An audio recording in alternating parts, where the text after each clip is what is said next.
سلامونه خوږ دوستانو، خدای وکړي چې ښه به وئ. تاسو ګورئ وساخان سکلز یوټیوب چینل. نن به تاسو ته په دغه ویډیو کې دوه ډېر زبردست سیټینګونه ښایم. که چېرته ستاسو موبایل که هم همدغه سیټینګونه وکړئ نو زه یقیني یم چې له دغه څخه به خوند واخلئ. راځئ تاسو دغه ویډیو تر پایه راسره وګورئ او که خوښه مو شوه نو له نورو ملګرو سره یې هم شیر کړئ. راځئ په دې ویډیو پیل کوو. مخکې له دې چې دغه ویډیو پیل کړو زموږ همدغه د وساخان سکلز یوټیوب چینل در سره سبسکرایب کړئ او په څنګ کې د بیل نښان ووهئ او آل ته یې واړوئ تر څو زموږ هره نوې ویډیو تر ټولو د مخه تاسو ته در ورسیږي. نو راځئ په ویډیو پیل کوو. لومړنی سیټینګ تاسو خپلې ګیلرۍ ته د موبایل راشئ. هر کله چې د خپل موبایل ګیلرۍ ته راغلی تاسو به د هغې وروسته دغه البوم سایډ ته راواوړئ. کله چې دلته راواوښتئ تاسو به د خپل موبایل نه د پاس خوا طرفه ګوته لاندې ښکته ډاون کړئ، یعنې لاندې به یې ونیسئ. نو تاسو ته دلته پاس یو آپشن راځي ریلیز ټو اوپن پرایویټ فولډر. نو دلته هر موبایل پرایویټ فولډر لري. تاسو کولی شئ چې په دغه کې خپل عکسونه، خپل ویډیوګانې او همداشان خپل نور شیان دلته پټ وساتئ.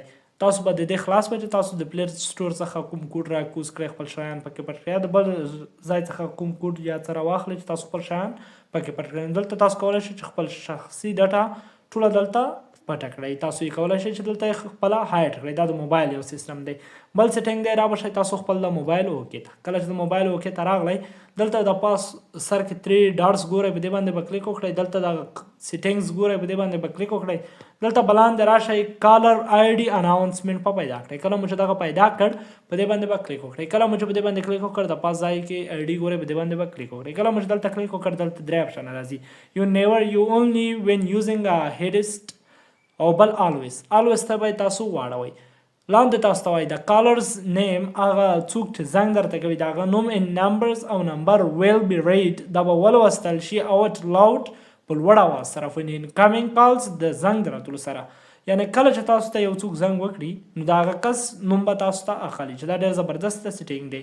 که چېرته تاسو سره نمبر کو در سره 7 نه و نمبر نو بیا به تاسو ته د هغه کس نمبر ښایي، لکه 0764 دغه ډول به تاسو ته ښایي. او که هغه کس در سره سیو و د هغه نوم دې لیکلی و په نمبر پسې نو تاسو ته به د همغه کس نوم اخلي. نو هیله لرم چې دغه 2 سیټینګونه مو د خوښې وړ ګرځېدلي وي. داسې نورو بهترینو سیټینګونو لپاره زموږ چینل در سره سبسکرایب کړئ او فیسبوک پیج در سره فالو کړئ. تر بل ویډیو مو په رب سپارم. ښه وختونه، ښې شېبې.